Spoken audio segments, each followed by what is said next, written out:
Some initial thoughts from Leigh Matthews and Sam Docherty, thanks to Catalano.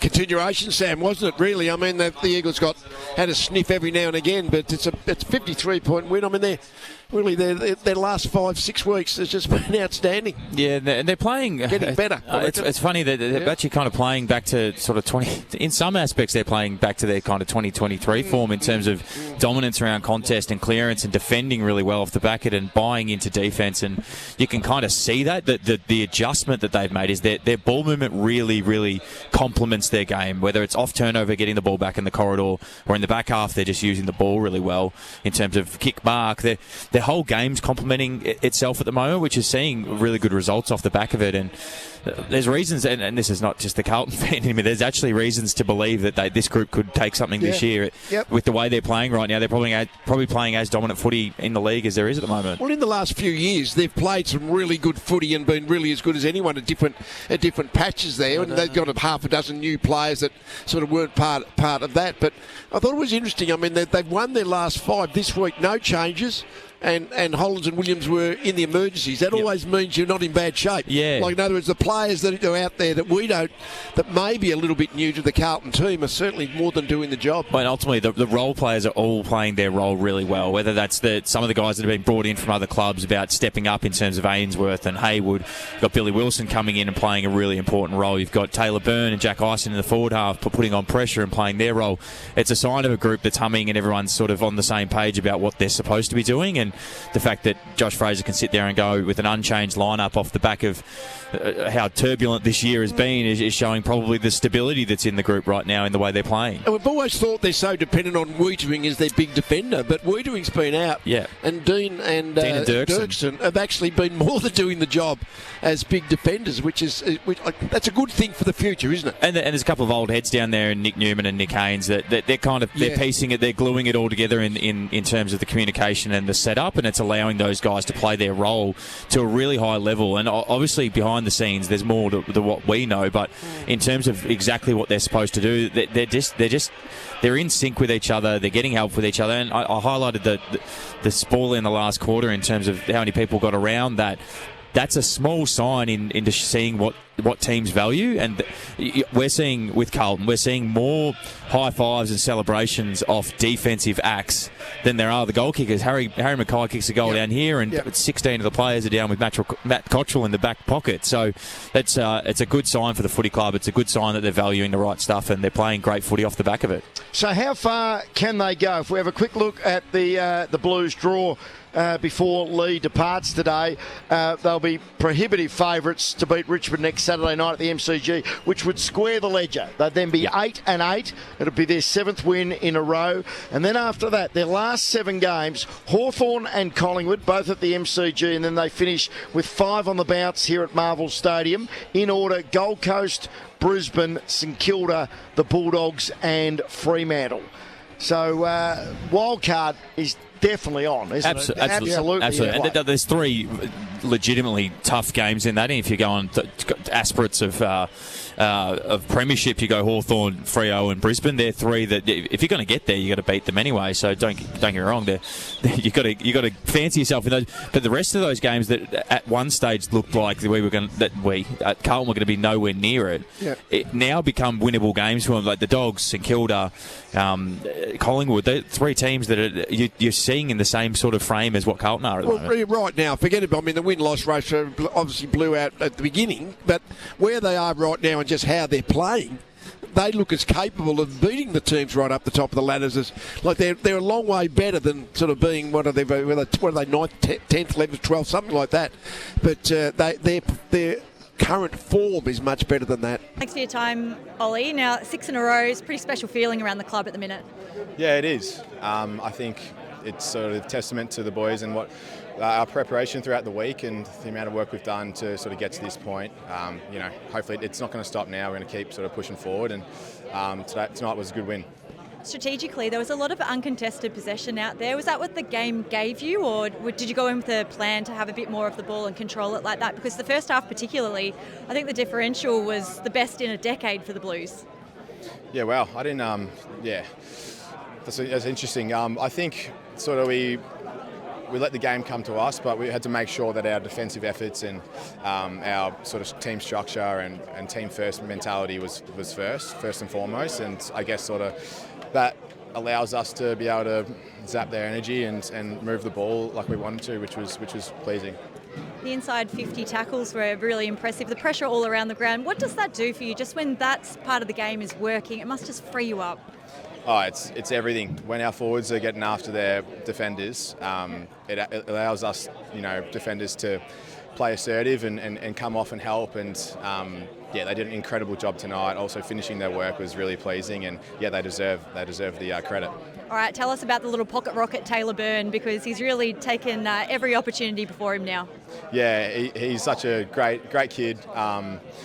He brings so much energy to our group, and you go and gets the crowd involved. His attack on the footy is second to none, and we absolutely love what he brings to this footy club. And he's a great person as well, which is more important. Where were you when he put through that miraculous goal that he did earlier? Which one? Well, there was one, I think, from about 35, 40 out, sort of bent a little bit, had a bit of a leg break about it, I reckon, in the air. I don't know, but I'm sure I would have got there to celebrate with him. That's important. Getting around and celebrating and amplifying that really sort of makes him want to do it more. And I don't know how many goals he kicked, but his pressure was the most important thing and pleasing thing. Now, one of the barometers for the Eagles is Harley Reid, and he certainly does attack the ball. He's pretty damaging around clearance as well. But how did you see the match-up, the battle within the battle with him and Paddy Cripps, the two number 9s? To be honest, I'm not really looking too much at that. My role is to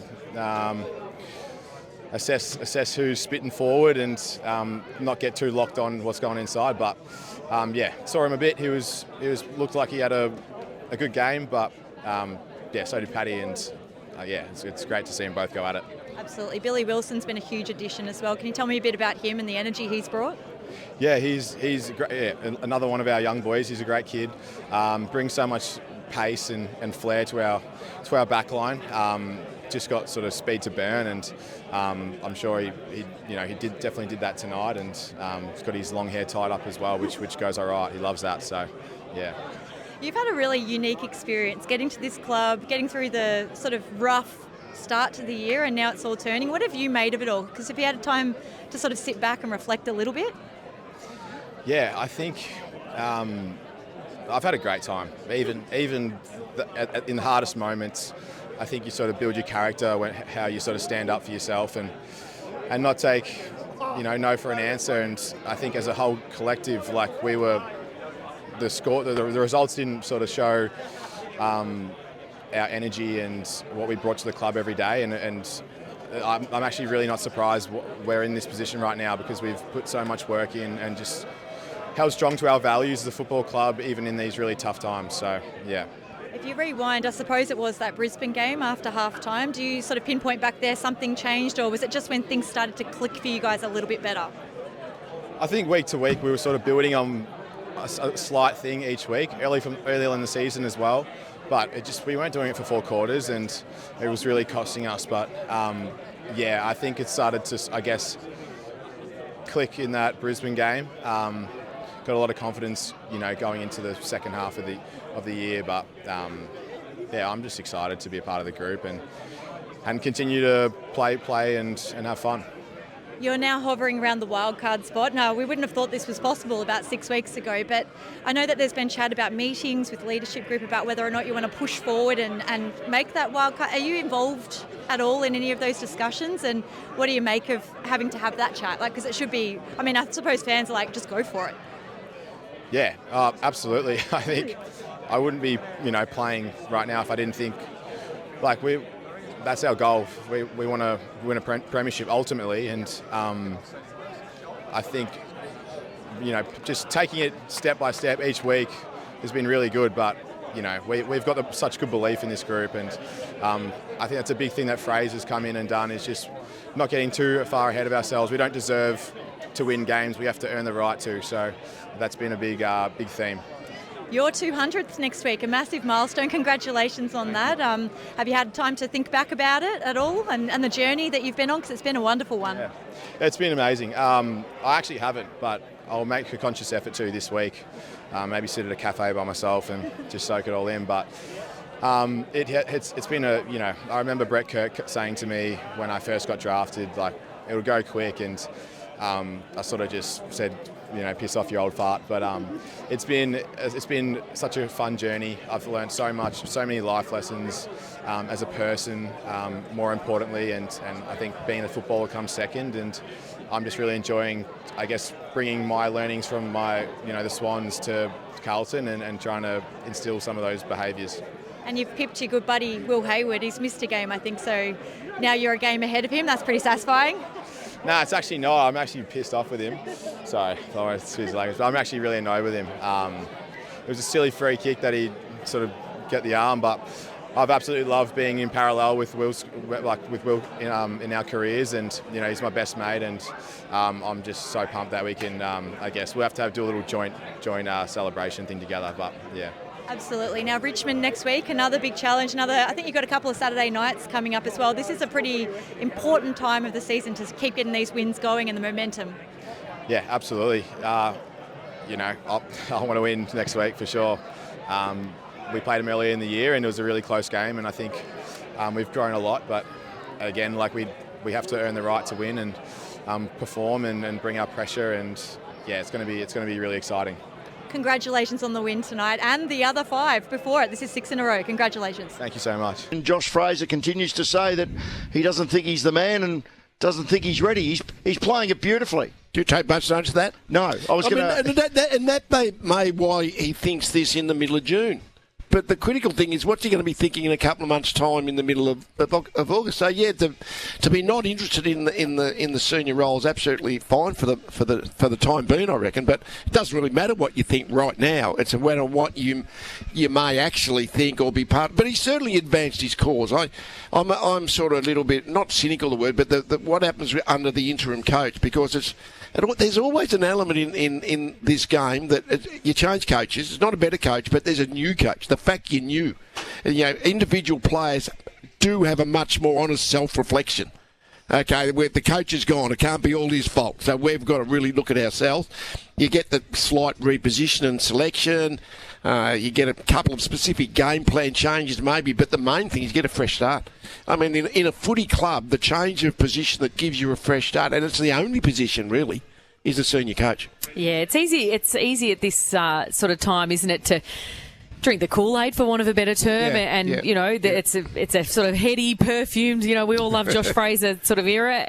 I think he has played it beautifully, Bruce. He's the relaxed, calm, struts around in the hoodie, although I noticed he had the jacket on at the press conference during the week, so I think his hoodie might have been getting a bit faded, so someone needs to get into the merch shop down there and maybe pick him up a couple of extras to roll him through to the end of the season. But it's the little tinkers, isn't it, Leigh, in this scenario? It's nothing major that they've potentially changed since Vossi left, who I'm sure isn't really enjoying sitting back watching what they're doing from a distance. I almost wore my 3AW hoodie today, actually. Just in tribute. The hoodies are in all of a sudden. They're back, baby. Worked for Bill Belichick in the NFL. Yeah. But right. No, he certainly has advanced. Everything we've seen from him has been impressive. His manner and certainly the team is performing. The little things. I'm keen to hear from Chris Davies about this too. Fraser spoke during the week about the ramp up in communication among the players. It's been something that they've really looked at. Maybe those are the little things that, not that I'm saying that you get comfortable in a time like that, but,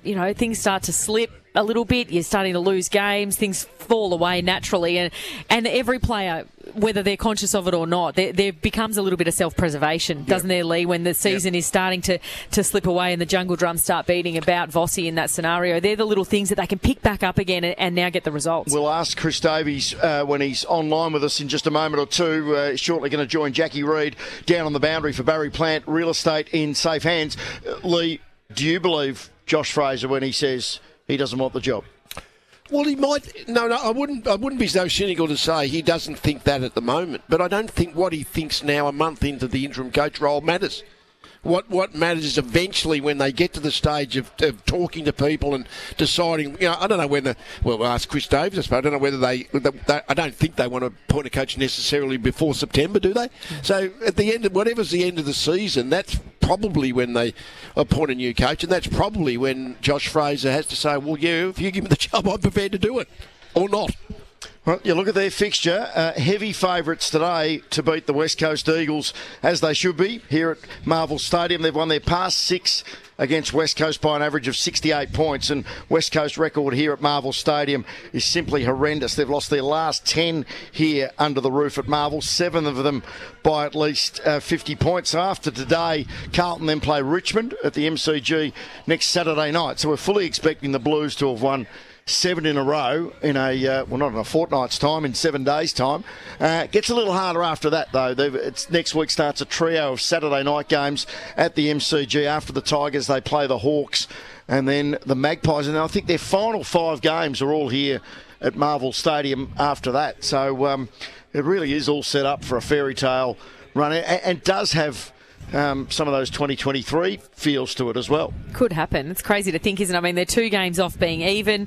The race, as you say, for the wild card is on, and I'm sure there would have been a lot of Carlton fans, like there were across the competition, who weren't necessarily big fans of the wild card weekend, that are suddenly keeping it free because what could be. But I mean, Jacob Wiedering being out, that's a huge hole for them that they're going to have to cover. I'm sure we'll ask Chris about that in a moment.